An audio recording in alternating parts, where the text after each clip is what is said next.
Madam झालं खूप ठीक आहे, ठीक आहे. होत आहेत. हा, हो, सुरू ठीक. करायचे आता. हो हो. स्वागतम, शुभ स्वागतम.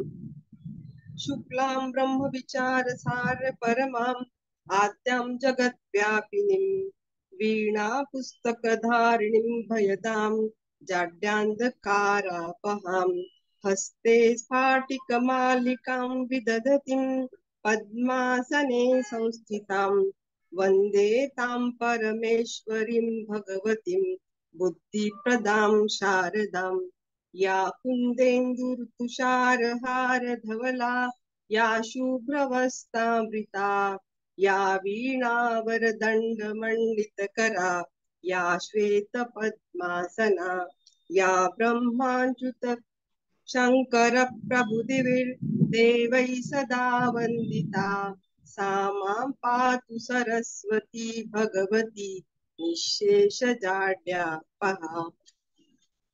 स्वागतम, शुभ स्वागतम. सर्वेभ्यः नमो नमः. संत गाडगे बाबा अमरावती विद्यापीठस्य संस्कृत विभागतः अहं प्राध्यापक स्वप्ना यावले सर्वेषां स्वागतं व्याहरामि. अद्य संस्कृत भाषा संवर्धनं दशदिनात्मकी व्याख्यानमालायाः पञ्चमदिन वर्तते. अद्य व्याख्यानमालायाः विषयः संस्कृत भाषा व रोजगार संधि अस्ति. अद्यतनीय व्याख्याता संत गाडगे बाबा अमरावती विद्यापीठस्य प्राध्यापिका श्वेता बडगुजर महोदया अस्ति. ही आपली भारतीय संस्कृती आहे. आपली संस्कृत भाषा, सर्व भाषांची जननी ही संस्कृत भाषा आहे. आपल्या भारतातीलच नव्हे तर विदेशातील विभिन्न देशांच्या भाषांमध्ये संस्कृत भाषेतले काही शब्द प्रचलित आहेत. सम्राट अशोकाच्या काळामध्ये तर संस्कृत भाषा ही समृद्ध होती. प्राचीन काळी आपल्या भारत देशाची लोकभाषा संस्कृतच होती. पण काळानुसार वेगवेगळे स्थित्यंतर येत गेले. पहिले मुघलांचं राज्य आलं, इंग्रजांचं राज्य आलं, तेव्हापासून संस्कृत भाषेचा ऱ्हास होत गेला, तो आजतागायत.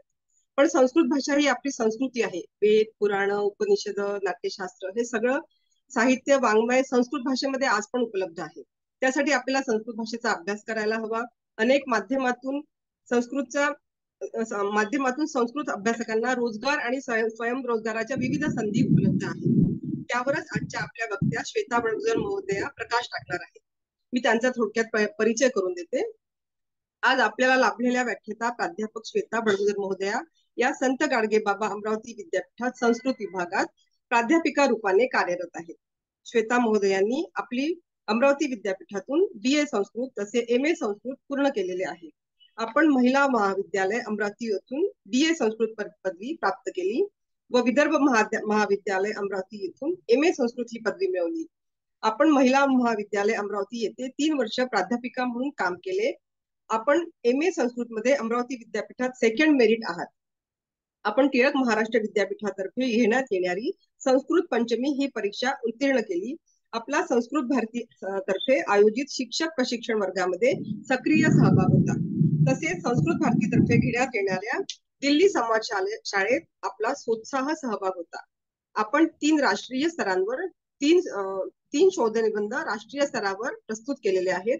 आपण विविध संस्कृत विषयांच्या कार्यशाळा, संवाद शाळा यात सक्रिय सहभाग घेतला. असे बहुरंगी व्यक्तिमत्व आज आपल्याला वक्ता म्हणून लाभलेले आहे, ही आनंदाची बाब आहे. आपण या व्याख्यानाचा आता आस्वाद घेऊयात. तरी पुढील सूत्रे मी प्राध्यापक श्वेता बडगुजर महोदया यांना सुपूर्द करते. धन्यवाद.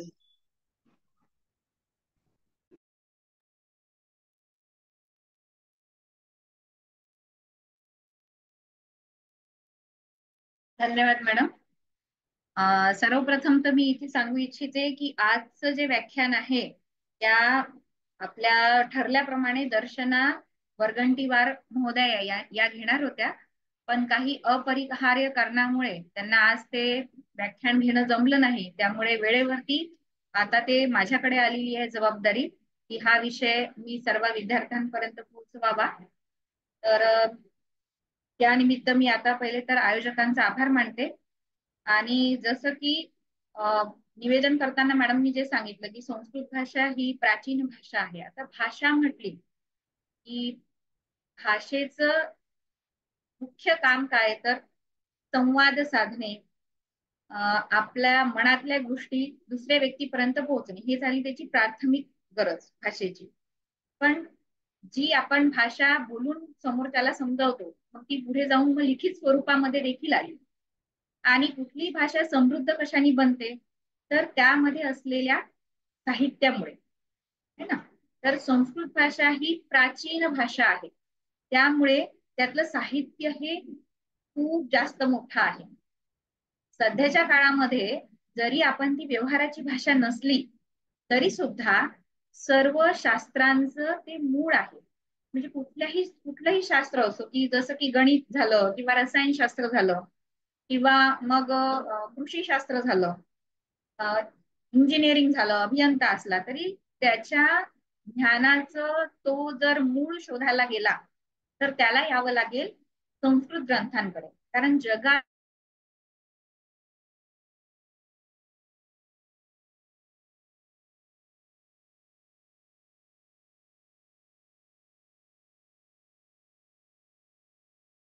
मॅडमचा व्हिडिओ बंद झालाय.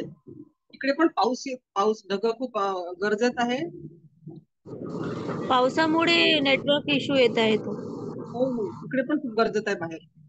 खूप पाऊस आणि विजा चमकत आहे त्यामुळे नेटवर्क इश्यू आहे. आपण थोडा वेळ वाट बघूयात. तसे विजा चमकून राहिले ना तर मोबाईल मध्ये नेट थोडस बंद असलेलं बरं राहील.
मोरेश्वर सर, इकडे पण सगळी लाईट गेलेली आहे आणि बाहेर खूप गरजत आहे.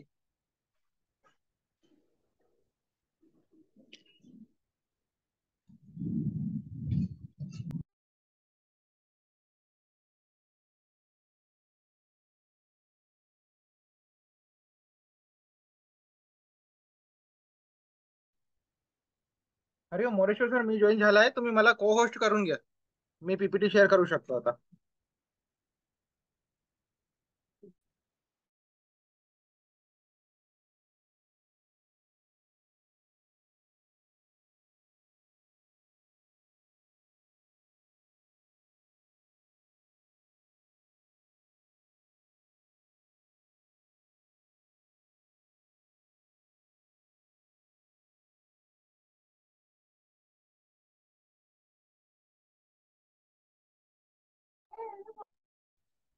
कृपया थोडा वेळ वाट बघावी. 5-10 मिनिटानंतर तांत्रिक अडचण दुरुस्त होऊन व्याख्यानाला परत सुरुवात करता येईल. कोणीही कृपया लिफ्ट होऊ नये. या संबंधित सूचना व्हॉट्सअप ग्रुपमध्ये पण देण्यात येईल आणि या मीटिंगमध्ये पण सांगण्यात येईल. सर तुम्ही मला को होस्ट करून घ्या, मी हे स्क्रीन शेअर करू शकतो. हो हो हो सर, हो हो. काय नावानी? SGBAU ना? हा हो, SGBA. हो हो हो. आता स्वप्ना मॅडम झाले होस्ट. अच्छा अच्छा. मग मॅडमला करावं लागेल सर. को होस्टिंगला दुसरे को होस्ट नाही करता येत. मग मॅडमला करता यावले येईल का? मॅडम, यावले मॅडमशी बोलून घेतो मी, त्यांना करायला लावतो. हो हो हो हो.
हा, तो सगळ्यांना हरिओम. हो हो हो. हरिओम मॅडम. येतोय थोडा थोडा आवाज, अडकत अडकत येतो आहे. हा होईल हा. सॉल्व, होईल. अं, अच्छा, इथे लाईन केलेली आहे त्याच्यामुळे मला वाटते मी दिसत नाहीये कॅमेरामध्ये. हा हा हा. हो, थोडस ब्लर ब्लर असं दिसत आहे. होईल सर. मी आपल्याला अर्ध्या को होस्ट केलेला आहे सर. PPT शेअर करता येईल आपल्याला. हो हो बरं ठीक आहे. बरं. हो हो. तर मग माझा व्हिडिओ मी बंदच ठेवते, पीपीटी सुरू ठेवा मग.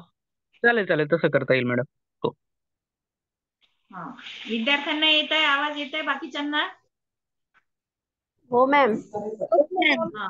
हो तर येतो. इथे आता वातावरण आपलं अमरावतीतल्या विद्यार्थ्यांना येते माहिती असेल, इथे खूप जोराचा वारा, पाऊस आणि सगळं सुरू आहे आणि लाईन सुद्धा गेलेली आहे. त्यामुळे आता आवाजच येईल माझा, म्हणजे अंधार आहे सगळा. तर आपला विषय आहे आज संस्कृत भाषा व रोजगार संधी. जसं मी आधीच सांगितलं की हा विषय दर्शना वर्गंटीवार मॅडम घेणार होत्या, पण काही अपरिहार्य कारणांमुळे त्यांना तो घेता नाही आला आणि वेळेवरती तो मला संधी मिळाली त्याची, की आता विद्यार्थ्यांसमोर सर्वांसमोर तो विषय मांडणं गरजेचं होतं. तर आपण चर्चा करत होतो की भाषा जी असते तिचं काम जे आहे ते संवाद करणे हे प्राथमिक काम जरी असलं तरी त्यातली जी समृद्धता आहे ती त्यातल्या वाङ्मयावर अवलंबून असते. तर संस्कृत भाषा ही जगातली सर्वात प्राचीन भाषा असल्यामुळे आणि वेद हे त्यातल्या त्या जगातले सर्वात प्राचीन वाङ्मय असल्यामुळे सगळ्या शाखा जोडल्या जातात संस्कृतशी, संस्कृत भाषेशी. आणि त्यातल्या ग्रंथातलं जे नॉलेज आहे, जे ज्ञान आहे, ते जर आपल्याला प्राप्त करायचं असेल तर मग आपल्याला वळावं लागतं मग संस्कृतकडे. जसं आपण स्लाइड मध्ये बघत आहे की वसुधैव कुटुंबकम ही जी उक्ती आहे ती संस्कृतातूनच आलेली आहे आणि ज्याची आता काळाला गरज सुद्धा आहे. आणि भारतीय संस्कृती आणि संस्कृत यांचा अतूट संबंध आहे, कारण की जसं मी आधीच सांगितलं की वेद जे आहेत किंवा उपनिषद आहेत, भगवद्गीता आहे, रामायण आहे, महाभारत आहे, सगळे आपले प्राचीन जे ग्रंथ आहेत. पण हे झाले कथा विषयक, पण इतर पण जे ग्रंथ आहेत की ज्याच्यामध्ये ज्ञान आहे, मग रसायनशास्त्र विषयक ग्रंथ असतील, सौंदर्यशास्त्र विषयक ग्रंथ असतील, ज्योतिषशास्त्र विषयक ग्रंथ असतील, सगळे ग्रंथ हे संस्कृत भाषेत असल्यामुळे जेव्हा एखादा अभ्यासक संस्कृतचा अभ्यास करतो तेव्हा तो खऱ्या अर्थाने वेगवेगळ्या या घटकांचा सुद्धा अभ्यास करत असतो. ठीक आहे, तर पुढची स्लाइड घ्या सर.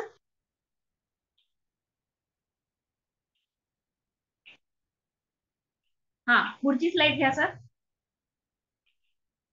आता बघा की वैज्ञानिक दृष्टिकोनातून जर आपण संस्कृतकडे पाहिलं तर ही आता जरी दैनंदिन भाषा नसली आपली बोलण्याची, तरी सुद्धा आपण जी भाषा बोलत आहोत मराठी, त्यामध्ये जवळजवळ 80% शब्द हे संस्कृत आहेत. काही शब्द जसेच्या तसे घेतलेले आहेत आणि काही शब्द हे थोडे बदल करून किंवा त्यामध्ये काही शब्द ऍड होऊन काही कमी होऊन असे ते शब्द आलेले आहेत.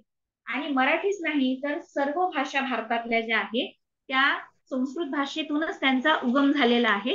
त्यामुळे जेव्हा आपण संस्कृत भाषा शिकतो तेव्हा ओघानेच आपल्या ज्या मातृभाषा आहेत ती सुद्धा पूरक होते, ती बळकट होते आणि ती सुद्धा चांगली बनण्यास मदत होते. आणि वैज्ञानिक जसे वेगवेगळे शोध करत असतात तेव्हा त्यांनी संस्कृत विषयी पण विविध शोध लावण्याचा प्रयत्न केला. सगळ्यांनी स्पीकर ऑफ ठेवा म्हणजे माझा आवाज तुमच्यापर्यंत क्लिअर येईल. तर वैज्ञानिकांनी देखील याविषयी अभ्यास केला. तर संस्कृत ही भाषा शिकणारे जे मुलं आहेत ज्यांना लहानपणापासून संस्कृत शिकवलं जातं, तर वैज्ञानिकांच्या सुद्धा लक्षात आलं की त्यांच्या संपूर्ण मेंदूचा विकास हा चांगल्या पद्धतीने होतो. त्याच्या मागचं कारण असं आहे की संस्कृत म्हणजे त्याचं नावच हे आहे की चांगल्या प्रकारे त्याच्यामध्ये संस्कार केलेले आहेत, त्याच्यामध्ये कुठलाही दोष नाही किंवा दोष अतिशय कमी आहेत अशी भाषा आहे. आणि ती ओरिजिन म्हणजे जी मूळ भाषा असते ती भाषा आहे. त्याच्यातून बाकी भाषांचा उगम झालेला आहे आणि सगळ्या शब्दांचा एक काहीतरी अर्थ आहे. म्हणजे मग जसं दूरध्वनी आहे की दुरून ध्वनी आणणारा असा दूरध्वनी, किंवा भ्रमणध्वनी आहे म्हणजे भ्रमण करत आपण त्याच्यामध्ये बोलू शकतो तो भ्रमणध्वनी. पण जर आपण इंग्लिशमध्ये त्याचा अर्थ काढला की फोन, तर याचा काही अर्थ निघत नाही. पण संस्कृत भाषेमध्ये प्रत्येक शब्दाचा काहीतरी अर्थ आहे. त्यामुळे जेव्हा लहान मुलं लहानपणापासून संस्कृत शिकतात तेव्हा त्यांचा बुद्धीचा विकास हा इतर भाषा शिकण्याच्या तुलनेने जास्त होतो. हे वैज्ञानिकांनी सुद्धा अभ्यासाअंती त्याच्यावरती शिक्कामोर्तब केलं. आणि मग ते मुलं जे आहे ते विज्ञान आणि गणित या विषयात सुद्धा त्यांची गती असते. कारण साहजिकच जेव्हा मेंदूचा विकास चांगला होतो तेव्हा गणित हा विषय त्याच्यामध्ये जास्त मेंदूचा वापर करावा लागतो, आकलन जास्त पाहिजे, तुमचं ग्रहण जास्त पाहिजे. त्यामुळे या विषयांमध्ये सुद्धा तुमची जी चालना आहे ती जास्त होते. हे सुद्धा वैज्ञानिक दृष्टिकोनातून सिद्ध झालेलं आहे. नेक्स्ट घ्या सर, पुढची स्लाइड. तर संस्कृत भाषा शिकण्याचे अनेक फायदे आहेत ते आता आपण बघितले. त्यानंतर आता वर्णोच्चार. आता बघा की जसं मराठी भाषा, हिंदी भाषा आणि संस्कृत भाषा यांची जी लिपी आहे देवनागरी लिपी ती सेम आहे आणि आपली जी वर्णमाला आहे ती सारखी आहे. जसं अ आ इ हे स्वर आहे, क ख ग घ हे व्यंजन आहे. पण ही जी वर्णमाला आहे ती अतिशय वैज्ञानिक आहे, ज्याला इंग्रजीमध्ये फोनिक म्हणतात. म्हणजे उच्चारण शास्त्राच्या दृष्टिकोनातून जर आपण एक एक व्यंजनाचा वर्ग घेतला की क वर्ग म्हणजे क ख ग घ न, च छ च वर्ग म्हणजे च छ ज झ ञ असे वर्ग आहेत. तर क ख ग घ आणि ञ हे सगळे जेव्हा वर्ण तुम्ही उच्चाराल तेव्हा तुमच्या लक्षात येईल की हे सगळे जे वर्ण आहेत ते कंठातनं उच्चारल्या जात आहेत. ठीक आहे. च छ ज झ ञ म्हणत असताना तुमची जी जीभ आहे ती वरच्या दिशेला जात आहे आणि थोडी गोलाकार दिशेमध्ये जात आहे. तेच तुम्ही त थ द ध न म्हणाल तेव्हा जीभ ही दाताला स्पर्श करत आहे म्हणजे ते दंत्य वर्ण आहेत. आणि प फ ब भ म हे जे वर्ण आहे ते ओठ एकमेकांना स्पर्श केल्याशिवाय आपण उच्चारू शकत नाही. म्हणजे अशा प्रकारे या वर्णांचं वर्गीकरण केलेलं आहे की ते त्यांच्या उच्चार स्थानाप्रमाणे त्याचे वर्ग झालेले आहे. आणि जेव्हा आपण संस्कृत भाषा बोलतो तेव्हा आपल्या मुखातल्या या सगळ्या उच्चार स्थानांना आपली जीभ स्पर्श करते. जे आपले उच्चार करण्याच्या ज्या यंत्रणा आहेत, स्वरयंत्र आहे, त्याचं व्यवस्थित कंपन होतं, त्यामध्ये व्यवस्थित ज्या सगळ्या हालचाली आहेत त्या होतात. त्यामुळे आपल्या शरीराला सुद्धा त्याचा फायदा होतो. हा तर झाला आपला स्वास्थ्यासंबंधी. पण त्याच्या पुढेही जाऊन जेव्हा संस्कृत शिकलेले विद्यार्थी हे दुसरी भाषा शिकण्याचा प्रयत्न करतात, मग ती जर्मन लँग्वेज असेल, फ्रेंच असेल, स्पॅनिश असेल, तर अशा भाषा शिकणं सुद्धा त्यांना सोपं जातं, कारण की उच्चाराचं त्यांना खूप चांगला अभ्यास असतो. ही जी भाषा आहे संस्कृत भाषा आणि मराठी भाषा ही त्यातनं, म्हणजे लिपी जी आहे आपली मूळ ती संस्कृत मधूनच आलेली असल्यामुळे आपल्याला संस्कृत शिकणं सोपं जातं. तुम्ही अनुभवलं असेल की जेव्हा पहिल्यांदा तुम्ही संस्कृत जे काही असेल, पद्य असेल, गद्य असेल, तुम्हाला अभ्यासाला ते वाचलं असेल, तेव्हा पहिल्यांदा तुम्हाला वाचताही आलं. जे आपले मराठीचे, हिंदी जाणणारे जे विद्यार्थी आहेत त्यांना लिपी शिकावी नाही लागली, कारण की देवनागरी लिपी आपण ऑलरेडी शिकलेलो आहोत. या उलट जेव्हा साऊथचे विद्यार्थी संस्कृत शिकतात तेव्हा त्यांना लिपी कशी, म्हणजे लिहायचं कसं, संस्कृत वाचायचं कसं, हे सुद्धा शिकावं लागतं आणि उच्चार सुद्धा काही प्रमाणात त्यांना शिकावे लागतात. मराठीच्या बाबतीत आपण थोडे सुदैवी आहोत, कारण की सगळे उच्चार संस्कृतमध्ये जे आहेत, ज्ञ असेल, ळ असेल, ळ तर आता वैदिक संस्कृतमध्ये होता, लौकिकमध्ये तेवढा वापरला जात नाही, पण हे सगळे उच्चार आपल्याला ऑलरेडी माहीत आहेत. पण मग यामुळे काय होतं की जेव्हा आपण संस्कृत भाषा शिकतो, बोलतो, तेव्हा आपल्या वाचीमध्ये सुधारणा होते, आपले उच्चार चांगले होतात. त्यामुळे मग बोलण्यासंबंधीचे जे काही क्षेत्र आहेत, मग ते कुठले असतील, तर जसं आकाशवाणी आहे. तर मी जेव्हा लॉकडाऊन मध्ये क्लासेस घेतले होते संस्कृत संभाषणाचे, संस्कृत शिक्षण मी त्याच्या मार्फत चालवलं 30 दिवसाचं, तेव्हा माझ्याकडे वेगवेगळ्या क्षेत्रातले विद्यार्थी शिकण्यासाठी आले आणि पूर्ण महाराष्ट्रातले वेगवेगळे विद्यार्थी होते. तर त्यात एक दोन विद्यार्थी असे होते की ज्यांना आकाशवाणीमध्ये जॉब करायला जायचं होतं. तिथे गेल्यानंतर, म्हणजे रेडिओवरती रेडिओ जॉकी ज्यासाठी त्यांनी इंटरव्ह्यू दिल्यानंतर त्यांना सांगण्यात आलं की तुमचं उच्चारण हे व्यवस्थित नाही आहे आणि ते जर तुम्हाला व्यवस्थित करायचं असेल तर तुम्ही संस्कृत शिका. आणि मग ते विद्यार्थी माझ्याकडे आले आणि त्यांनी ऑनलाईन माझ्याकडे मग संस्कृत शिकले. भंडाऱ्याचे होते, कोल्हापूरचे होते. तर हा एक फायदा की जेव्हा तुम्ही संस्कृत शिकता तर तुमचं उच्चारण चांगलं असतं. त्यामुळे जिथे बोलण्याचं काम आहे, मग निवेदन असेल की दूरदर्शनवरती तुम्ही बघत असाल तर वेगवेगळ्या चॅनल्सवरती निवेदक असतात, म्हणजे संचालन करतात. मग वेगवेगळे जे काही कार्यक्रम असतील, अवॉर्ड शो फंक्शन असतील किंवा काही मालिका असतील, रियालिटी शोज असतील, तर त्यांचं निवेदन, संचालन करण्याचं काम हे जे होस्ट असतात ते करत असतात. तर त्यामध्ये सुद्धा बोलण्याचं काम आहे. मग वृत्त निवेदक आहेत, त्यांचं सुद्धा बोलण्यासंबंधीचं काम आहे. ठीक आहे. तर असे जे क्षेत्र आहे की जिथे बोलण्याला महत्व आहे, त्या ठिकाणी जर काम करायचं असेल तर संस्कृत शिकणाऱ्या लोकांना प्राधान्य याकरता मिळते, कारण की त्यांचं मुळातच उच्चारण चांगलं असतं आणि त्यांची समज ही चांगली असते उच्चारणासंबंधीची, बोलण्यासंबंधी. ठीक आहे. त्यानंतर एक क्षेत्र आहे स्पीच थेरपिस्ट, म्हणजे बोलण्यासंबंधीचे काही लोकांना अडचणी असतात. जसं काही मुलं हकलणे ज्याला म्हणतो आपण, अडखळतात किंवा तोत्रे बोलतात, बोबडे बोलणं ज्याला आपण म्हणतो, किंवा हे दोन्ही नसतं, पण कधी कधी सलग वाक्य उच्चारण करता येत नाही, की सलग बोलता येत नाही काही लोकांना, किंवा काही विशिष्ट शब्दांचं उच्चारण त्यांना करता येत नाही. तर अशी पण एक विद्यार्थी माझ्याकडे होती की तिला सुद्धा डॉक्टरांनी सजेस्ट केलं होतं की तुम्ही संस्कृत शिका आणि विशेष करून रामरक्षेचं पठण करा.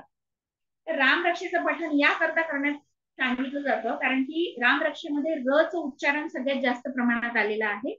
तर र हा जेव्हा वर्ण आपण उच्चारतो तेव्हा तुम्ही उच्चारून बघा वाटलंय तर आपली जीभ ही कंपन पावते, म्हणजे व्हायब्रेट होते. त्यामुळे आपल्या जिभेचा विशिष्ट व्यायाम होतो आणि त्यामुळे जी आपली जीभ वळली पाहिजे उच्चारण करण्यासाठी, जी जीभला आवश्यकता असते ती आवश्यकता पूर्ण होते. आणि म्हणून या रामरक्षेचं पठण किंवा वेगवेगळे स्तोत्र, गायत्री मंत्र असेल, ओंकार असेल, यांचं उच्चारण करायला मग हे स्पीच थेरपिस्ट सांगतात. म्हणजे माझ्या कन्सल्टमध्ये तर एक दोन स्पीच थेरपिस्ट सुद्धा आले होते की आम्हाला काही विशिष्ट मंत्र, स्तोत्र सांगा की जेणेकरून आम्ही आमचे जे पेशंट आहेत त्यांचं जे उपचार आहे ते चांगल्या पद्धतीने करू शकू म्हणून. आणखी एक मी माझा अनुभव सांगू इच्छिते इथे की एक विद्यार्थिनी होती की जिला शिकण्यासंबंधी थोड्या अडचणी येत होत्या, की जसं आपण तारे जमिनी पर पिक्चर मध्ये पाहिलं की तो ईशान जो असतो तो डिस्लेक्सिया नावाच्या आजाराने पीडित असतो. तर तशा पद्धतीची एक विद्यार्थिनी होती. तर ती तिच्या आई वडिलांची एकुलती एक मुलगी असल्यामुळे त्यांनी दूर दूर पर्यंत जाऊन तिचे उपचार केले. मुंबई दिल्ली पर्यंत ते गेले.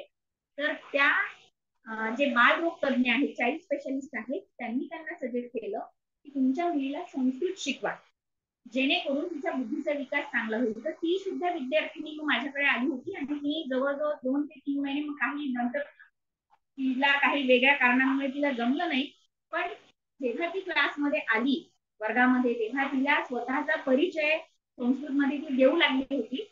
तर 1 महिन्यामध्ये ती थोडे छोटे छोटे शब्द संस्कृतमध्ये बोलू लागली होती. काही तिने स्तोत्र मंत्र पाठ केले. तर तिच्या वडिलांना आणि आईला सुद्धा ती गोष्ट फार समाधानकारक वाटत होती. माझा आवाज येतोय सगळ्यांना? हो मॅडम. हा. हो मॅडम. हो येतोय आवाज. हा. तर अशा प्रकारे बोलण्यासंबंधीचे कुठे जर आपल्याला रोजगार असतील तर तिथे संस्कृतचे विद्यार्थी चमकतात. मी असं नाही म्हणत की संस्कृतच्याच विद्यार्थ्यांना संधी मिळते, पण जेव्हा भली मोठी रांग लागलेली आहे, तुम्हाला तिथे स्वतःला सिद्ध करायचं आहे, तेव्हा आपण चांगल्या पद्धतीने स्वतःला तिथे प्रेझेंट करू शकतो. कारण की आपल्याला ते नॉलेज आहे. व्यक्त होणे ही जी कला आहे ती भाषेतनं येत असते. आणि जेव्हा तुमची मातृभाषेवरती तुमचं पकड असते, आणि संस्कृत भाषा ही तर मातृभाषेची जननी आहे, त्यामुळे संस्कृत भाषा आणि मग तुमची मातृभाषा या 2 गोष्टींचं जेव्हा तुम्ही मिलन घडवून आणता, तेव्हा नक्कीच तुम्हाला कुठल्याही क्षेत्रामध्ये तुम्ही मागे राहणार नाही, नेहमी समोरच जाणार आहे. सर समोरची स्लाइड.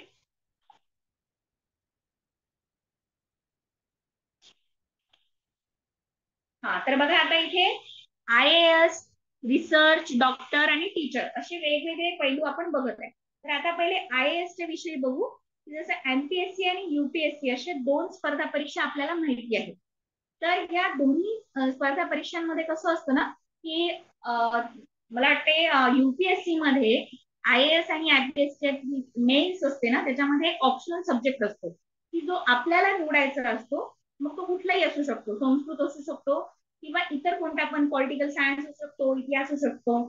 तर संस्कृत हा विषय निवडून सुद्धा IAS झालेले विद्यार्थी आहेत. आणि तुम्ही जर थोडंसं युट्यूबला सर्च केलं ना तर तिथे आपल्याला हे सहजपणे नावं दिसून येतील. एक पवन कुमार म्हणून आहे आणि एक काहीतरी विजय सिंह गुर्जर नावाची गुजर आहे. हे 2 व्यक्ती आणि असे बरेच आहेत, पण मला मी आता वेळेवरती पाहिल्यावरती मला हे 2 नावं दिसले. तुम्हाला पण तुम्ही सर्च कराल तर दिसून जाईल. या दोघांनी संस्कृत हा विषय घेतला UPSC ला आणि तो जो ऑप्शनल सब्जेक्ट आहे तो निवडला, जो की त्यांना लिहावा लागतो, डिस्क्रिप्टिव्ह असतो. तर त्यातनं त्यांना मग IAS ची जी रँक आहे ती मिळाली आणि त्यांनी ती संधी त्यांच्या हातात आली, म्हणजे त्यांना जॉब मिळाला त्यातनं. त्यानंतर रिसर्च जो आहे तो पांडुलिपी म्हणजे वेगवेगळ्या लिपी असतात. जसं की आपली मराठी भाषेची देवनागरी लिपी आहे, इंग्रजीची त्यांची जी ABCD लिहितो आपण अशी लिपी आहे. तर मोडी लिपी तुम्ही ऐकलं असेल, तर ती पण एक लिपी आहे. तर अशा वेगवेगळ्या लिपी शिकून त्या लिपींमधलं जे हस्तलिखित आहे त्याचा सुद्धा आपण अभ्यास करू शकतो. तर तो अभ्यास कसा असतो की समजा आपल्या घरामध्ये खूप असं वडिलोपार्जित एखादी पोथी आहे आणि त्यातली लिपी आपल्याला माहिती नाहीये, पण एखाद्या पुरातत्व खाता किंवा हस्तलिखितांचा अभ्यास करणाऱ्या संस्थेकडे जर आपण ते सुपूर्द केलं तर ते लोक काय करतात, त्या लिपीला डिकोड करतात. म्हणजे त्या लिपीमध्ये काय लिहिलेलं आहे हे आपल्याला समजणाऱ्या लिपीमध्ये लिहितात आणि तो ग्रंथ प्रकाशित करतात.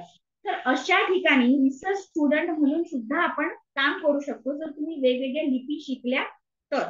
म्हणजे लिपी वेगवेगळ्या असू शकतात. भाषा संस्कृत असते बऱ्याचदा, कारण की संस्कृत भाषा ही प्राचीन भाषा असल्यामुळे बहुतेक जे ग्रंथ आहेत पुरातन ते संस्कृत भाषेमध्ये लिहिलेले आहेत. लिपी मात्र शारदा, पांडू किंवा मोडी अशा वेगवेगळ्या लिपी असू शकतात. पण म्हणजे संस्कृतच्या सोबत तुम्हाला जोडीने काही विषय जर तुम्ही शिकले तर मग तुम्हाला नक्कीच कुठेतरी संधी मिळू शकते. आता डॉक्टर म्हणजे आयुर्वेदाचार्य हे जे आहे, तर ज्या विद्यार्थ्यांना मेडिकल लाईनला जायचं आहे वैद्यकीय सेवेमध्ये जायचं आहे तर MBBS नंतर जर कोणती जास्त डिमांड असलेली जर कोणती शाखा असेल तर ती आहे BAMS. आणि BAMS म्हणजे आयुर्वेदाचार्य, म्हणजे आपले जे आयुर्वेदिक ग्रंथ आहेत, संस्कृत ग्रंथ आहेत सगळे, चरक संहिता असेल, वाग्भटाचार्यांचं अष्टांग हृदय असेल, हे सगळे ग्रंथ कुठल्या भाषेमध्ये आहेत तर संस्कृत भाषेमध्ये आहेत. मग एखादा विद्यार्थी जेव्हा मेडिकलला जातो, BAMS ला ऍडमिशन घेतो आणि तेव्हा जर त्याला संस्कृतचं नॉलेज असेल, संस्कृतचं ज्ञान असेल, तर त्याला त्याचा विषय आत्मसात करायला सोपं जातं. ठीक आहे, म्हणजे पुढे चालून या फील्डमध्ये जाऊ इच्छिणाऱ्या विद्यार्थ्यांना सुद्धा 8वी 9वी 10वी मध्ये कुठेतरी 11वी 12वी मध्ये जर संस्कृत घेतलेलं असेल तर त्यांच्या त्या क्षेत्रामध्ये त्यांना ते नॉलेज कामात येतं. आणि असे विद्यार्थ्यांना मी या कोरोना काळामध्ये शिकवलेलं आहे की काही विद्यार्थी असे होते की त्यांनी 8वी 9वी 10वीलाही संस्कृत शिकलं नाही, 11वी 12वीलाही संस्कृत शिकलं नाही आणि BAMS ला संस्कृत आलं आणि आता काहीच कळत नाहीये. मग त्यावेळेस त्यांना संस्कृत शिकावं लागलं, कारण की फर्स्ट इयरला त्यांना 100 मार्काचा संस्कृतचा पेपर असतो फक्त, आणि तो आवश्यक पण आहे, कारण की तुम्ही संस्कृत ग्रंथातून नॉलेज बाहेर काढत आहात. जे ज्ञान आहे ते मूळ भाषेमधून जेव्हा तुम्हाला बाहेर काढायचं तर त्याचं जर तुम्हाला ज्ञान नसेल तर मग ते नॉलेज तुम्हाला गेन कसं होईल, तुमचं वाढणार कसं. त्यामुळे संस्कृतचा इथे सुद्धा तुम्हाला उपयोग होतो. त्यानंतर टीचरचा हा तर पेशा आहेच, की जसं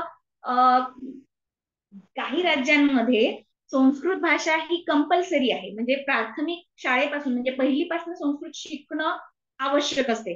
मग तिथे प्राथमिक शाळेपासून शिक्षक हवे असतात, म्हणजे 1ली ते 4थी किंवा 1ली ते 6वी, मग पुढे 7वी 8वी 9वी. आपल्याकडे कसं आहे, जे आपलं राज्यस्तरावरती महाराष्ट्रामध्ये आपण 8वी 9वी 10वी पासून संस्कृत शिकतो, तर तिथे संस्कृत शिक्षकाची आवश्यकता असते. मग BEd केलेलं असेल तर तुम्ही संस्कृत शिक्षक म्हणून लागू शकता. 11वी 12वी मध्ये BEd आणि MA असेल तर 11वी 12वीला लेक्चरर म्हणून लागू शकता, किंवा आणखी पुढे मग नेट सेट असेल, PhD असेल तर तुम्ही BA ला MA ला संस्कृत शिकवण्यासाठी म्हणून टीचर म्हणून लागू शकता. त्या व्यतिरिक्त केंद्रीयच्या सुद्धा शाळा असतात, की जसं नवोदय आहे किंवा विद्यानिकेतन आहे, तर या शाळांमध्ये सुद्धा संस्कृत विषय असतो. तर तिथल्या वेगळ्या परीक्षा असतात, त्या परीक्षा देऊन सुद्धा आपण तिथे शिक्षक म्हणून नोकरीची संधी आपल्याला तिथे लागू शकते. ठीक आहे, नेक्स्ट सर पुढली स्लाइड घ्या आपली.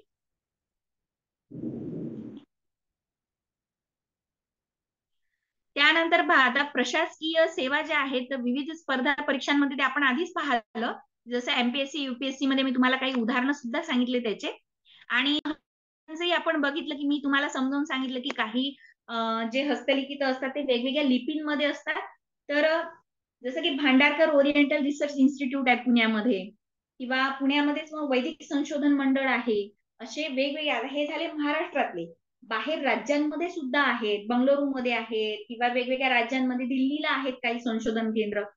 तर जर तुम्ही लिपींचं नॉलेज घेतलं असेल, संस्कृत भाषेचंही नॉलेज आहे, ज्ञान आहे, संस्कृतची डिग्री आहे, MA केलेलं आहे, त्यासोबत 1 2 3 4 अशा लिपी शिकलेल्या आहेत, तर तुम्हाला नक्कीच या क्षेत्रामध्ये रोजगाराची भली मोठी संधी मिळू शकते.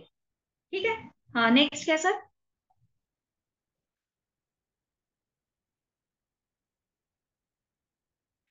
त्यानंतर सैनिकी सेवा जी आहे, तर लष्करामध्ये काय आहे, एक पोस्ट असते धर्मगुरूसाठी, की लष्करामध्ये वेगवेगळ्या धर्माचे जे लोक असतात ते सैनिकी पेशामध्ये जात असतात.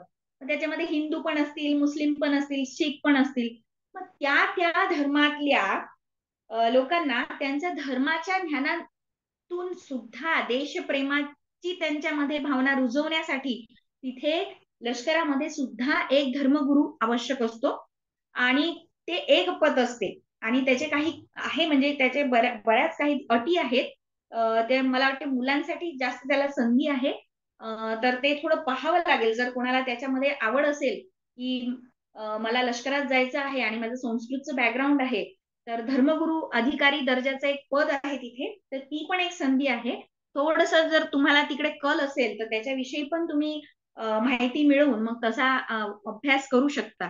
त्यानंतर अनुवादक आहे, तर सरकारी आस्थापना आणि काही सामाजिक क्षेत्रातील उपक्रमांमध्ये भाषांतराचे पद आहे.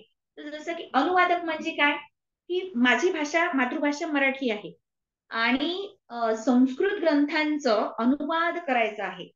तर बऱ्याचदा सरकारी स्तरावरती काही प्रोजेक्ट्स घेतले जातात, काही प्रकल्प राबवले जातात आणि आता तर बरेच प्रकल्प राबवले जात आहे.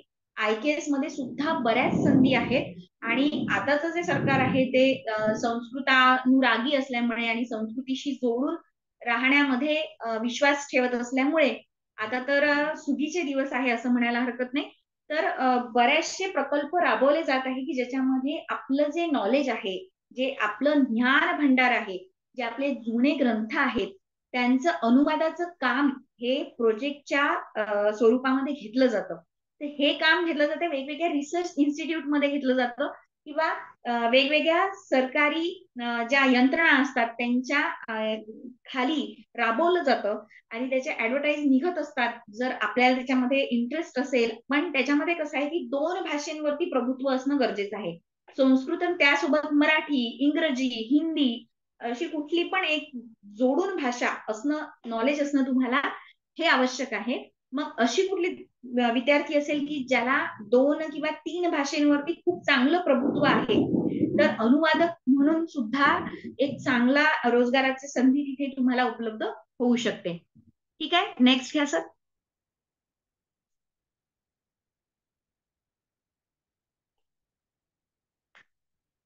हा, पुढली स्लाइड घ्या. माझा आवाज येतोय सगळ्यांना? हो हो मॅम येते. हो मॅडम. हा, तर पुरातत्व विद्या जी आहे ही पुरातत्व विद्या म्हणजे काय, की जसं की आपण बघतो आताच्या काळामध्ये आपण काही किल्ल्यांना भेटी द्यायला जातो किंवा जुने मंदिरं असतात किंवा गड वगैरे अशा ज्या वास्तू आहेत, वेगवेगळ्या राजवाडे आहेत. तर ह्या पुरातन वास्तूंचा किंवा तिथे आढळलेल्या वेगवेगळ्या वस्तूंचा अभ्यास करणारं जे खातं आहे ते पुरातत्व विद्या शाखा. आणि त्या शाखेतले जे लोक आहेत ते या ज्या वास्तूंवरती लिहिलेले जे लेख असतात, शिलालेख असतात. शिलालेख म्हणजे काय, दगडावर कोरलेले लेख. मग आता जसं मी आधीच सांगितलं की संस्कृत भाषा ही प्राचीन भाषा आहे आणि भारतामध्ये ती प्रचलित होती आधी. त्याच्यामुळे बरेचसे शिलालेख हे संस्कृत भाषेमध्ये आढळतात. भाषा संस्कृत आहे, लिपी दुसरी कोणती पण असू शकते, जशी आपण आधी चर्चा केली. मग या क्षेत्रामध्ये सुद्धा संस्कृतच्या लोकांना संधी आहे, कारण की इथे भला मोठा साठा जो आहे तो संस्कृत शिलालेखांचा आपल्याला पाहायला मिळतो आणि त्यातल्या ज्या म्हणजे त्या काळातल्या लोकांचं जे नॉलेज आहे, त्यांनी काय लिहून ठेवलेलं आहे, त्यांच्या काळामध्ये सामाजिक स्थिती कशी होती, हे सगळं जर जाणून घ्यायचं असेल तर इथे पण एक चांगली संधी आपल्या विद्यार्थ्यांसाठी आहे आणि त्यातनं संशोधन सुद्धा केलं जाऊ शकतं. म्हणजे ती सुद्धा एक संधी आहे. त्यानंतर योगाचार्य. तर बघा की आता भारतातल्या लोकांच्या बाबतीत कसं होतं की योग म्हटलं की पतंजलींचं नाव म्हणजे पतंजलींचं नाव न आठवता आपल्याला अशी स्थिती झालेली आहे आता की रामदेव बाबांचं नाव आठवतं. पण तसं पाहायला गेलं तर मुळात पतंजली मुनींनी त्यांचा जो योगावरचा ग्रंथ होता तो मुळात त्यांनी लिहिला, पतंजली मुनींनी लिहिला आणि तो हजारो वर्षांच्या अगोदर लिहून ठेवला. ते ज्ञान जे आहे ते आपल्या भारतामध्ये हजारो वर्षांच्या पूर्वी मुळात होतं. रामदेव बाबांनी फक्त ते बाहेर काढलं आणि लोकांपर्यंत पोहोचवलं. ठीक आहे. तर जेव्हा तुम्ही योगा इन्स्ट्रक्टर किंवा योगा शिकवणारी व्यक्ती तुम्हाला जेव्हा बनायची असते तेव्हा त्याची डिग्री आहे, डिप्लोमा आहे, असे वेगवेगळे कोर्स तुम्ही करू शकता छोटे छोटे. आणि आत्ताच्या काळामध्ये की जिथे आपल्याला व्यायामाची आणि प्रकृती चांगली ठेवण्याची खूप जास्त गरज आहे, जे आपल्या विकसित राष्ट्रांमध्ये जी समस्या उद्भवत असते की जेव्हा राष्ट्र विकसित होते तेव्हा चैनीच्या गोष्टी जास्त येतात आणि मग आरोग्यासंबंधी लोकांना व्यायाम, योग वगैरे ह्या सगळ्या गोष्टी करायची आवश्यकता भासते, तेव्हा आता या क्षेत्रामध्ये खूप जास्त संधी आहे. तर जर तुम्ही संस्कृतचे विद्यार्थी आहात, MA झालेला आहे, नंतर छोटासा काहीतरी योगाचा कोर्स केला, योगाचार्याची डिप्लोमा म्हणा किंवा डिग्री म्हणा घेतली, तर ती घेत असताना सुद्धा जे ग्रंथ आहेत ते संस्कृत ग्रंथ आहेत. कारण की जे मी म्हणले की पतंजलींनी लिहिलेले अष्टांग योग जो आहे तो संस्कृतमध्ये आहे आणि इतरही ग्रंथ जे आहेत ते संस्कृतमध्ये आहेत. त्याच्यामुळे तुम्हाला बॅलन्स करणं, शिकणं आणि त्या क्षेत्रामध्ये पुढे जाणं सोपं जातं. ठीक आहे. आणि ही खूप चांगली संधी आहे. जर तुम्ही फॉरेन मध्ये थोडेसे व्हिडिओ लावून पाहिले ना, हॉट योगा वगैरे इतके वेगवेगळे प्रकार त्यांनी शोधून काढलेले आहे. तर आताच्या विद्यार्थ्यांना तर हे सुद्धा एक चॅलेंज आहे की तुम्ही फ्युजन म्हणजे पुरातन आणि नवीन अशा दोन गोष्टींचा मिलाफ करून सुद्धा एक वेगळी शैली व्यायामाची तयार करू शकता आणि ती प्रचलनात आणू शकता. त्या माध्यमातून सुद्धा तुम्हाला रोजगाराच्या विविध संधी उपलब्ध होऊ शकतात. ठीक आहे. हा, पुढे जाऊ आपण.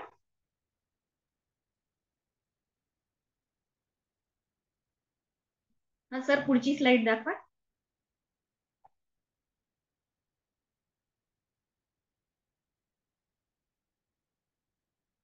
यात आणखी मी एक गोष्ट सांगू इच्छिते की जे काही मोठमोठाले लोक आहेत, मग ते सिने तारका असतील म्हणजे पिक्चर मध्ये काम करणारे हिरो हिरोईन्स असतील किंवा आणखी काही पॉलिटिशियन्स असतील, राजकारणातले लोक असतील, तर ते स्वतःचा एक पर्सनल इन्स्ट्रक्टर हायर करतात की जसं व्यायाम करण्यासाठी स्वतःचा एक वेगळा एक काय म्हणता येईल त्याला मार्गदर्शक सुद्धा हायर केला जातो. त्याला नोकरीची संधी दिली जाते. तिथे भरपूर पैसा मिळतो. पण हे केव्हा होतं, जेव्हा तुमचं तुमच्या क्षेत्रामध्ये मास्टरी आहे, म्हणजे तुम्ही योग हा विषय घेऊन त्याच्यामध्ये खूप मोठे बनलेले आहात, तुम्ही त्याच्यामध्ये खूप चांगले शोध लावलेले आहे, खूप पुढे गेलेले आहात, तेव्हा ही गोष्ट शक्य होते. माझा आवाज येतोय सगळ्यांना? हो मॅम. हा सर, पुढची स्लाइड दाखवा प्लीज.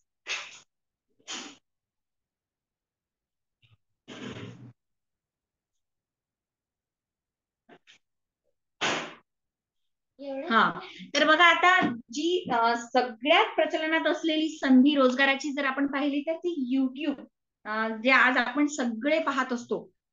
कोणताही व्यक्ती आज आपल्याला पाहायला मिळणार नाही की त्यांनी आयुष्यात कधी युट्यूब बघितलं नाहीये. तर त्याच्यातनं संधी कशी उपलब्ध होते, तर जसं मी इथे उदाहरणादाखल 2 चॅनल दाखवलेले आहे की जसं संस्कृत गंगा हे चॅनल आहे, त्यांचे 1 मिलियन म्हणजे 10 लाखाच्या वर सबस्क्रायबर आहेत. आणि हे दुसरं जे चॅनल आहे ते हायपर क्विज नावाचं, तर हा तर व्यक्ती जो आहे तो IIT क्षेत्रातला व्यक्ती आहे. पण ते क्षेत्र सोडून हा जो तरुण आहे, हा यांनी काय केलं की संस्कृत जे ग्रंथ आहेत त्याच्यातलं नॉलेज त्यांनी घेतलं, ज्ञान घेतलं आणि त्याची सांगड घातली त्यांनी वैज्ञानिक दृष्टिकोनाची. कारण IITचा विद्यार्थी असल्यामुळे त्याला विज्ञानही चांगलं येत होतं आणि संस्कृत मध्ये आवड असल्यामुळे त्यांनी संस्कृत ग्रंथांचा अभ्यास केला आणि या 2 गोष्टींचा मिलाफ केला. आणि त्याचे जर तुम्ही व्हिडिओज बघाल तर त्याला खूप सारे व्ह्यूज असतात. 1 मिलियनच्या वर म्हणजे 10 लाखाच्या वर त्याचे सबस्क्रायबर आहेत. आणि युट्यूब वरती तो सध्या खूप त्याला प्रचलन आहे, खूप चालतो आहे. या व्यतिरिक्त बागेश्वरी चॅनल आहे, सरळ संस्कृत व्याकरण आहे, असे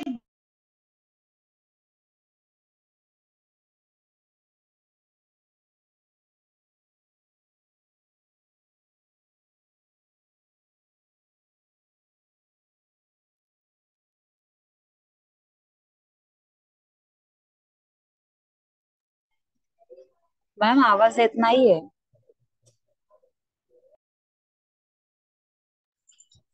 आवाज नाही उराला मॅम.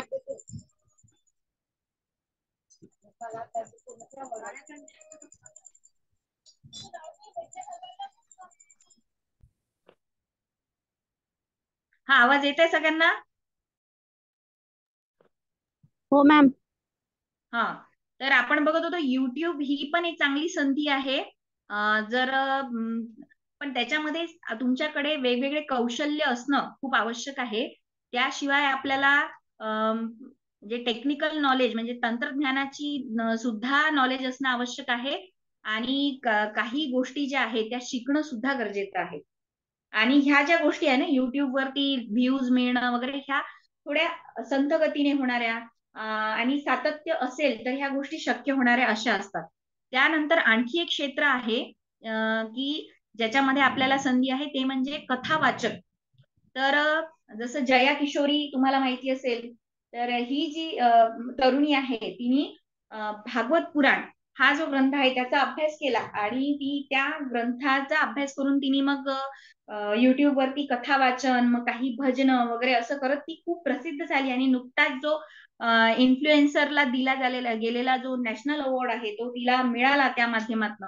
तर कथावाचक म्हणून सुद्धा आपल्याला एक रोजगाराची संधी आहे, पण अर्थातच त्यामध्ये खूप जास्त अभ्यास, एखादा ग्रंथ निवडून मग त्या माध्यमातून मग त्यात खोल जाऊन आणि समाजाशी तो रिलेट कसा करता येईल या सगळ्या गोष्टी आपल्याला त्यामध्ये जमल्या पाहिजे, साधल्या गेल्या पाहिजे, तेव्हाच त्या गोष्टी साध्य होतात.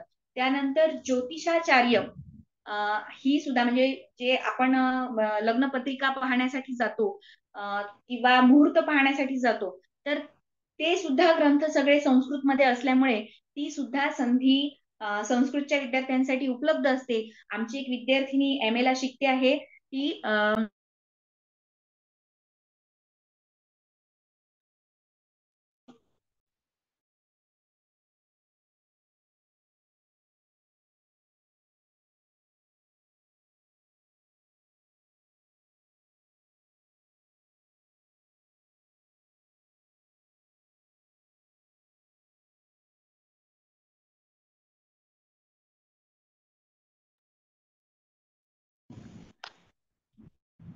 हा आवाज येतोय का सगळ्यांना? हो मॅडम, येत आहे. आवाज येत हा हा हा थोडं इकडे लाईन गेलेली असल्यामुळे आणि वातावरणही खराब आहे, त्यामुळे थोडा आपल्याला व्यत्यय येतो आहे. आणि स्लाइड पण आपली आता होईल शेअर थोड्या वेळामध्ये. आचार्य म्हणून सुद्धा संस्कृतचे जे विद्यार्थी आहेत ते कार्य करू शकतात. आमची एक विद्यार्थिनी आहे जी PhD आहे संस्कृतमध्ये, ज्योतिषाचार्य झालेली आहे ती, आणि ती आता MA पण करते आहे. तर ही सुद्धा एक संधी उपलब्ध होते संस्कृतच्या विद्यार्थ्यांना. त्यानंतर वास्तुशास्त्र ही सुद्धा एक आहे रोजगाराची संधी, की वास्तुशास्त्र आजच्या काळात सुद्धा लोकांना आपली वास्तू व्यवस्थित आहे की नाही, त्याच्यामध्ये काही बदल करावा लागेल का, या गोष्टी जाणून घ्यायच्या असतात. तर ती सुद्धा एक संधी आपण मानू शकतो. तर बघा, हे आता जे आपल्याला स्लाइडवर दिसतंय विकिपीडिया. सर विकिपीडियाची स्लाइड लावाल. तर विकिपीडिया आपल्याला सगळ्यांना माहिती असेल की जेव्हा आपल्याला नेटवरती जेव्हा सोशल मीडियावरती आपल्याला कुठली माहिती पाहिजे असते, तेव्हा आपण काय करतो, विकिपीडियावरती ती गोष्ट जी आपल्याला माहिती हवी आहे ती शोधतो. तर संस्कृत विकिपीडिया ही सुद्धा एक संधी आहे की जर तुम्ही दैनंदिनी रोजनिशी ज्याला म्हणतात, की रोज जर विकिपीडियावरती लिखाण करत गेला, आता अर्थातच विकिपीडियाच्या प्लॅटफॉर्मवर लिखाण करण्यासाठी तुमचं नॉलेजही बऱ्यापैकी पाहिजे, तुम्हाला तंत्रज्ञानाचं सुद्धा नॉलेज पाहिजे. या दोन्ही गोष्टी जर साधल्या जात असतील तर विकिपीडिया हे एक चांगलं माध्यम आहे. त्याच्यावरती ब्लॉग्स वगैरे सोशल मीडियावरती तुम्ही लिहू शकता. आणि विकिपीडियावरती जेव्हा तुमचे 1000 म्हणजे लेख आहेत ते लिहून होतात, तेव्हा तुम्हाला तिथे रोजगार म्हणजे पैसे मिळायला सुरुवात होते. म्हणजे पर लेख काही त्यांचा अमाऊंट जो ठरलेला आहे, सर विकिपीडिया बद्दल बोलतो, हा, तर तो जो अमाऊंट आहे तो मिळायला सुरुवात होते. पण अर्थातच ज्या विद्यार्थ्यांचं लिखाणावरती प्रभुत्व आहे, कौशल्य आहे, जे लिखाण चांगलं करू शकतात, आणि अर्थातच लिखाण चांगलं करण्यासाठी भाषेवरती प्रभुत्व असतं लागतं, आणि तंत्रज्ञानाची सुद्धा तुम्हाला माहिती असणं गरजेचं असतं, तेव्हाच तुम्हाला या गोष्टी साधल्या जाऊ शकतात. माझा आवाज येतोय सगळ्यांना? हो मॅम, येतोय. हो हो, ठीक आहे. त्यानंतर सर ते संस्कृत फॉर यू ची स्लाइड दाखवा. तर तुम्हाला जर माहिती असेल, जर संस्कृत फॉर यू असं जर तुम्ही गुगलवरती सर्च केलं ना, तर एक आपल्याला वेबसाईट दिसते ज्याच्यावरती वेगवेगळ्या वस्तू विक्री होतात. जसं टी शर्ट आहेत, कप आहे, किंवा कॅलेंडर आहे.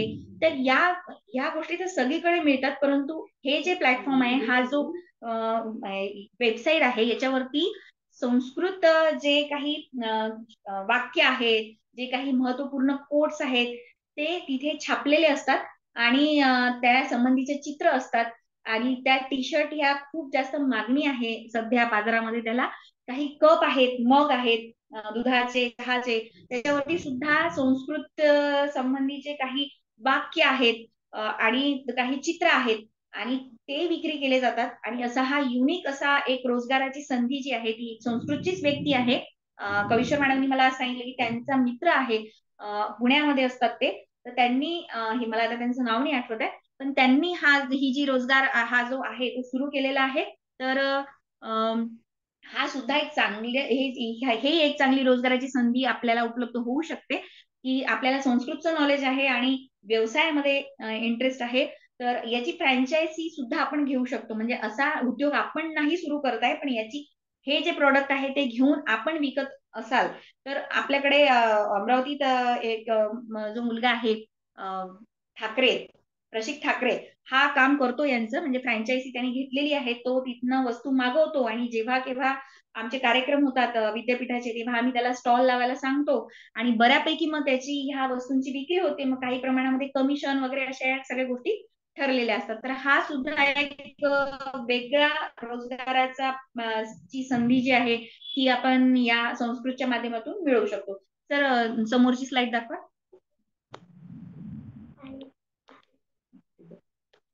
हा, तर बघा आता हे जे आपल्याला दिसत आहे ना इथे ते प्रेम आहे आणि या प्रेमचं वैशिष्ट्य असं की यामध्ये एक संस्कृत मंत्र आहे आणि तो मंत्र वेगळ्या लिपीमध्ये सुद्धा लिहिलेला आहे. जसं लिपीच्या विषयी आपण आधी चर्चा केली होती आणि एक वेगळ्या लिपीमध्ये आहे, मग त्याच्या खाली देवनागरी लिपीमध्ये आहे, त्याच्या खाली त्याचा अर्थ दिलेला आहे.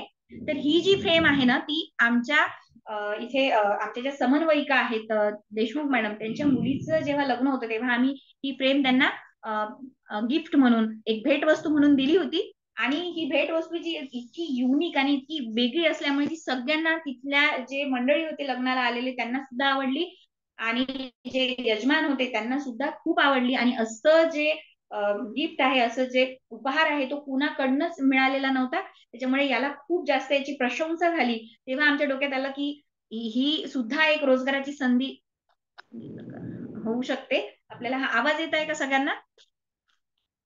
हो येतोय. हा ठीक आहे. तर आणखी दुसरी पण फ्रेम आहे, ती आता स्लाइड मला वाटते दिसत नाहीये. तर आणखी दुसरी पण आम्ही अशी फ्रेम तयार केली होती आणि ती आपल्या विद्यापीठाच्या कुलगुरूंना बाराहाते महोदयांना दिली होती. त्यांना सुद्धा ती खूप आवडली. तर ही सुद्धा एक वेगळा एक काहीतरी मार्ग होऊ शकतो की तुम्हाला संस्कृतचं ज्ञान आहे आणि एखादी लिपी जर तुम्ही शिकून घेतली किंवा कोणाकडून तरी मिळवला तो की कसा लिहायचा आहे लिपीमध्ये हा श्लोक आणि तसे जर ट्रेन करून विकले तर ते पण एक प्रकारचं रोजगाराची संधीच आपल्याला उपलब्ध होऊ शकते. त्यानंतर आता स्लाइड नाही आहे पण मला दाखवायचं होतं तुम्हाला ते की एक आमच्या मैत्रीण आहे, त्यांनी त्यांच्या स्लाइड शेअर केलेली आहे. हा काय म्हटलं सर? हा नेक्स्ट दाखवा सर आपले ते अन्नपूर्णाची.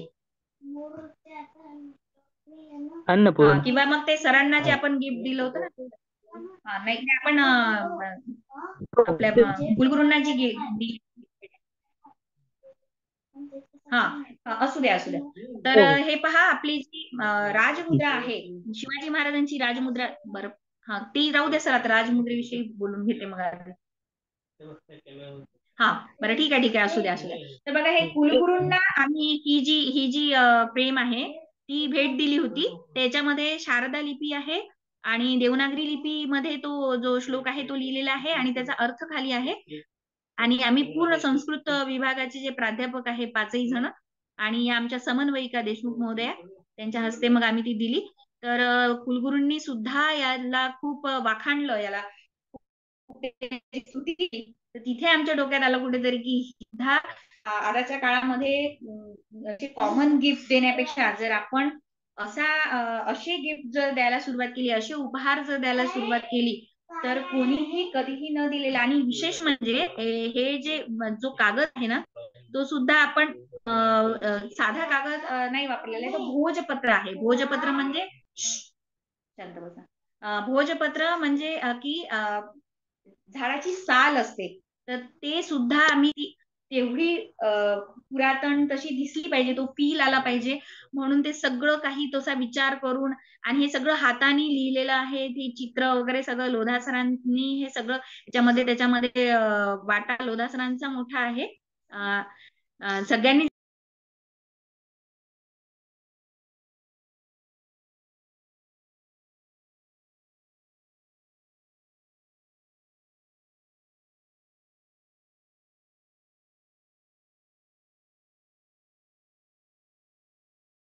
हा, आवाज येतोय माझा?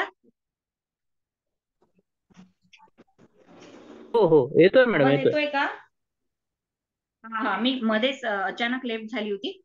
तर अशा फ्रेम सुद्धा आपण बनवून देऊ शकतो. त्याच्यानंतर हा, हे जे आहे ना, ट्रान्सलिटरेशन ज्याला म्हणतात, की जसं आपण मराठीत म्हणजे जसं की व्हॉट्सअपला आपण मेसेज करतो, मी येत आहे, आणि लिहिताना MIYET वगैरे असं लिहितो.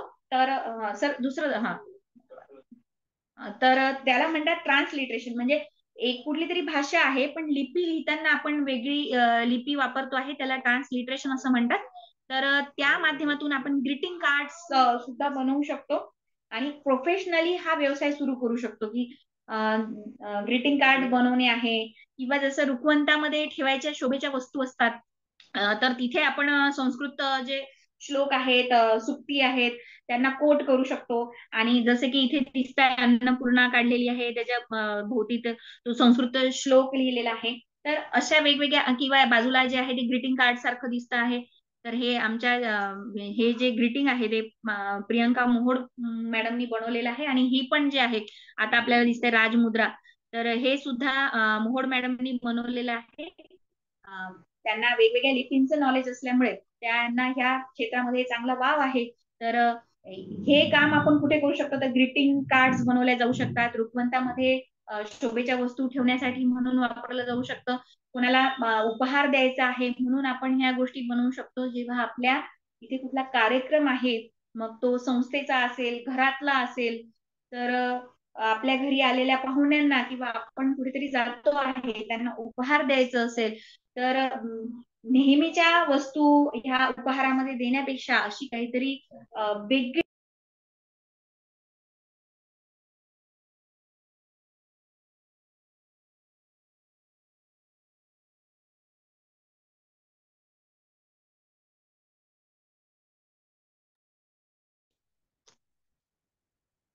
आवाज येतोय? सगळ्यांना आवाज येतोय? हो, येतोय येतोय. हा हा. तर आणखी एक गोष्ट मी इथे सांगू इच्छिते, की लग्न पत्रिका जी आहे ती सुद्धा आपण संस्कृतमध्ये छापू शकतो. आणि याचं एक मोठं उदाहरण म्हणजे आमच्या ज्या समन्वयिका आहेत, संयोगिता देशमुख महोदया, यांच्या मुलीचं लग्न जेव्हा होतं, तेव्हा त्यांनी त्यांच्या मुलीच्या लग्नाची जी पत्रिका आहे ती संस्कृत भाषेतनं छापली होती, संपूर्ण पत्रिका. आणि ती तयार करून देण्याचं काम संस्कृत विभागानेच केलं होतं. त्याच्यामध्ये मोरेश्वर वेखंडे महोदय आणि लोधा सर जे आहेत, राहुल लोधा सर, यांनी महत्वपूर्ण कामगिरी बजावली होती. तर ही सुद्धा एक वेगळी संधी होऊ शकते, जर आपणच संस्कृतच्या लोकांनी ठरवलं, की आम्ही आमच्या घरचा जोही कार्यक्रम होईल, मग तो लग्न असेल, बारसं असेल, वास्तुशांती असेल, तर या वेगवेगळ्या कार्यक्रमांच्या ज्या पत्रिका आहेत, किंवा कोणाला ग्रीटिंग कार्ड द्यायचं आहे, कोणाला काही शुभेच्छा पत्र द्यायचे आहेत, तर ते आपण संस्कृतमध्ये तयार करून द्यायचं ठरवलं, तर ते चलन आपण स्वतः आणू शकतो. आणि मग ती एक वेगळी रोजगाराची संधी आपल्याला त्या माध्यमातून मिळू शकते. ठीक आहे, पुढे जाऊ आपण. आणि पुढे जे आपण पाहिलं ते हँडीक्राफ्ट. हाही एक आहे, की एखादी विद्यार्थिनी आहे किंवा विद्यार्थी आहे, की ज्याला क्राफ्ट मध्ये खूप जास्त, की आजकाल तर ते DIY हा जो कन्सेप्ट आहे हा खूप जास्त चालतो. डू इट युअर सेल्फ, की स्वतः एखादी वस्तू तयार करणं. आणि त्यामध्ये जर सांगड आपण या विषयाची घातली, तर ते खूप याच्यामध्ये तर वेगवेगळे क्षेत्र आपल्याला आव्हानं देऊ शकतात, की जसं आर्किटेक्चर आहे, तर किंवा इंटिरियर डेकोरेटर आहे. तर त्याच्यामध्ये आपलं घर सजवत असताना आपण थीम ठेवली, की संस्कृत गृह, तिथे ज्या वस्तू आहेत त्या आपण संस्कृत भाषेशी संबंधित असलेल्या वस्तूंनी सजवू. तर अशा वेगवेगळ्या संधी आहेत. मग बरं, या व्यतिरिक्त जर एखादी व्यक्ती MA संस्कृत नाहीये, पण ती इंजिनियर आहे, किंवा MBA आहे, तर असे विद्यार्थी सुद्धा माझ्याकडे संस्कृत शिकून गेले. कारण की या क्षेत्रातल्या जे लोक असतात, त्यांना काय करावं लागतं, की वेगवेगळ्या देशातल्या लोकांसमोर, किंवा आपल्याच देशातल्या पण मोठमोठ्या लोकांच्या समोर प्रेझेंटेशन द्यायचे असतात. म्हणजे पॉवर पॉईंट प्रेझेंटेशन असतील, किंवा आणखी त्यांचे प्रोजेक्टचे प्रेझेंटेशन असतील. तर प्रेझेंटेशन तर सगळेच करतात, पण जर ते प्रेझेंटेशन आपल्याला, अरे,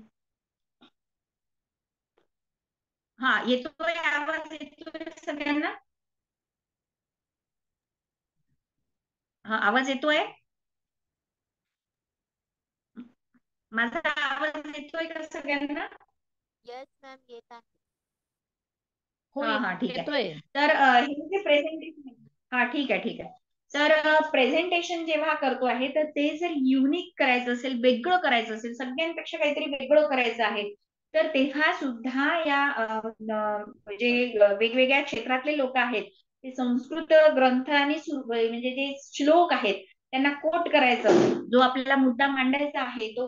कारण की जसं की आपण बघू की वेगवेगळ्या ज्या संस्था आहेत त्यांचे ब्रीद वाक्य हे संस्कृतमध्ये आहे, कारण की त्याच्या मागचं कारणच ते आहे की संस्कृत ही भाषा अशी आहे की जी कमी शब्दामध्ये खूप मोठा अर्थ सांगण्याची तिच्यामध्ये क्षमता आहे. त्याच्यामुळे माझ्याकडे असे विद्यार्थी येऊन गेले की आम्ही इंजिनिअरिंगचे आहोत, आम्ही MBA चे आहोत, आम्ही कॉमर्सचे स्टुडंट आहोत, आम्ही प्रायव्हेट कंपनीमध्ये जॉब करतो, पण आमचं प्रेझेंटेशन जे आहे ते सगळ्यांपेक्षा वेगळं असलं पाहिजे, म्हणून आम्हाला संस्कृत शिकायचं आहे.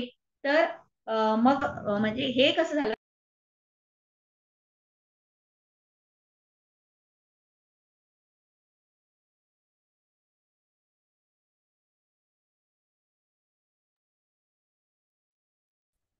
हा आवाज येतोय का सगळ्यांना? आवाज येतोय? हो आवाज येतोय? हो मॅम. हा हो माझा हो आवाज येतोय येतोय? येतोय मॅडम. हा हा. तुम्ही वारंवार म्हणजे बाहेर जाते मीटिंगच्या आणि इथे काहीतरी प्रॉब्लेम दिसतो आहे. तर अशा प्रकारे म्हणजे आपलं जरी संस्कृतचे विद्यार्थी नाही आहोत, पण तरी ज्याही क्षेत्रामध्ये तुम्ही असाल त्या क्षेत्रामध्ये पूरक असं संस्कृतचं कार्य म्हणजे संस्कृतचं योगदान तुम्हाला दिसून येईल. तर अतिशय सुंदर, अतिशय उपयोगी, आधुनिक काळामध्ये सुद्धा उपयोगी असलेली भाषा तुम्हाला व्यक्त करण्यासाठी, तुम्हाला तुमचं व्यक्तिमत्व खुलवण्यासाठी, तुम्हाला वेगवेगळ्या रोजगाराच्या संधी उपलब्ध करून देण्यासाठी संस्कृत भाषा ही नक्कीच उपयुक्त ठरेल. माझ्या सगळ्यांना खूप साऱ्या शुभेच्छा आहे विद्यार्थ्यांना, आणि तुम्ही MA संस्कृत करावं असं मी तुम्हाला आवाहन करेल, कारण की आता जसं आपण ऐकलं की संस्कृत शिकल्याने बरेच असे फायदे आहेत, तुमच्या व्यक्तिमत्वात बरीच भर पडणार आहे, रोजगाराच्या सुद्धा विविध संधी उपलब्ध होणार आहेत. तरी ट्युशन झाल्या किंवा बाल संस्कार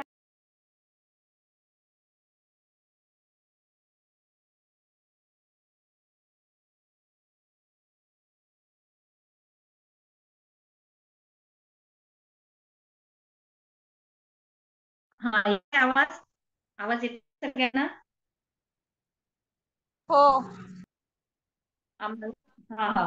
तर जे क्लासेस आहेत ना ते फक्त ट्युशन क्लासेस पर्यंत सीमित नाहीये. तर तुम्ही संस्कृत संभाषण जसं मी कोरोनामध्ये घेतलं तर त्या काळामध्ये तसे क्लासेस घेऊ शकता, किंवा बऱ्याचशा लोकांना संस्कृत ग्रंथ वाचायचे असतात, नुसतं पठण की गीता कशी वाचायची हे शिकायचं आहे, विविध स्तोत्र कशी वाचायचं, पठण कसं करायचं अशी सुद्धा विद्यार्थ्यांना मी संस्कृत शिकवलेलं आहे. तर अनेकविध मला तर वाटते बऱ्याचशा सुटल्या पण असतील, पण आता असं होतंय की मी बोलता बोलता लेफ्ट होते आहे, त्याच्यामुळे आता आपण इथे थांबूया. आणि मी तुम्हाला तुमच्या भविष्यासाठी खूप साऱ्या शुभेच्छा देते. या माध्यमातून तुम्ही MA संस्कृतकडे वळावं अशी आमची इच्छा आहे. तुम्हाला MA करायचं असेल तर विद्यापीठामध्ये मागच्या वर्षी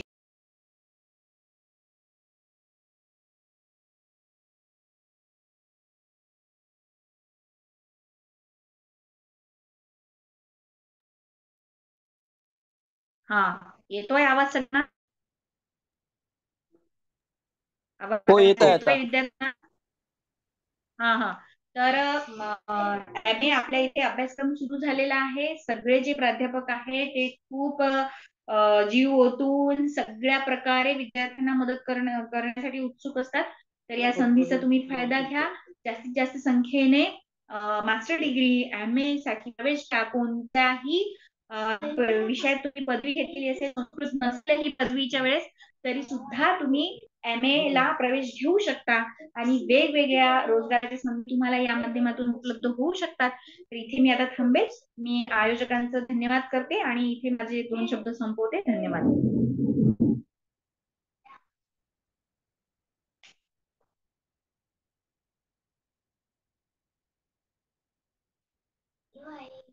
पुढील सूत्र आता संचालन करणाऱ्यांनी घ्यावेत अशी विनंती करते. आवाज येत आहे यावले मॅडम?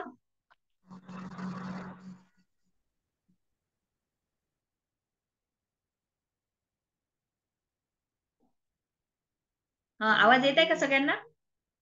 हो हो येतोय. मॅम येत हा हा. मोरेश्वर सर आहात का तुम्ही? हो हो. हा सर, मला वाटतं यावले मॅडम ला आवाज नाही जात आहे का काय? तर तुम्ही करून घ्या आता समोरची गोष्ट नाही तर.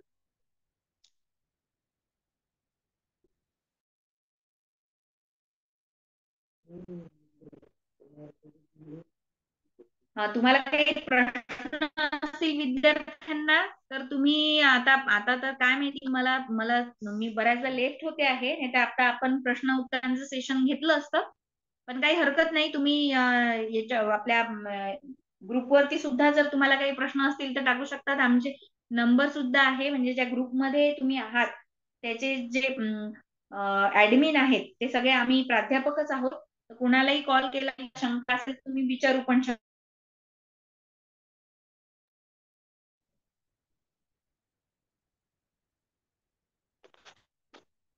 यावले मला आवाज येतोय का?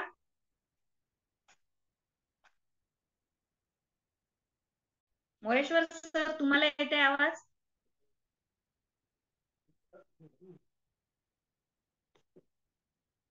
हरिओम. मॅडम यावले बोलत आहे, हा कनेक्ट हा होत हा. आहे. बरं बरं ठीक आहे.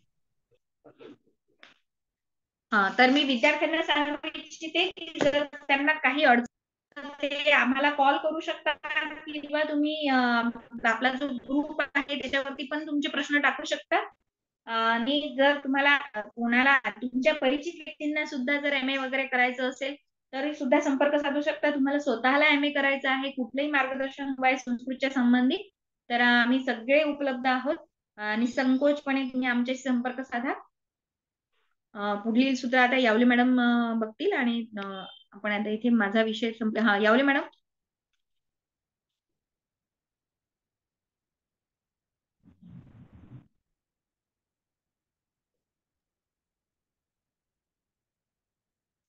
मॅडमच्या नेटवर्क समस्या आहे. हा मॅडम तुम्ही दिसत आहे, आवाज नाही येत आहे पण तुमचा.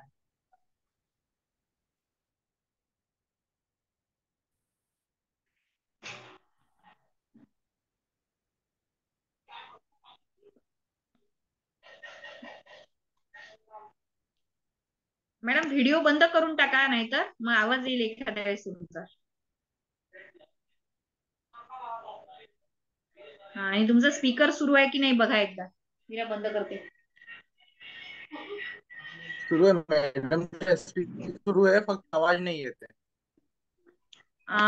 ठीक आहे ना मोरेश्वर सर, तुम्ही करून घ्या ना मग. ठीक आहे, पुढच्या पुढच्या हो, मी करून घेतो. हा हा.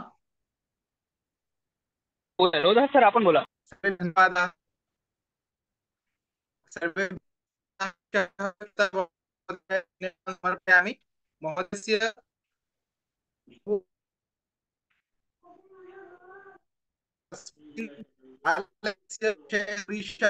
विषयेभ्यः अस्य आवश्यकता वर्तते।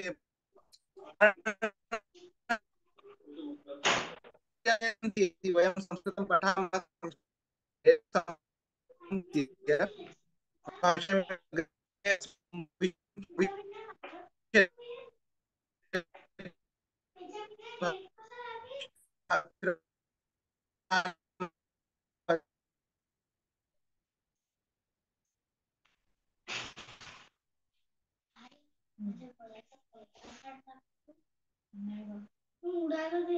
असेल ना खाली वगैरे. बरं शोधता येईल.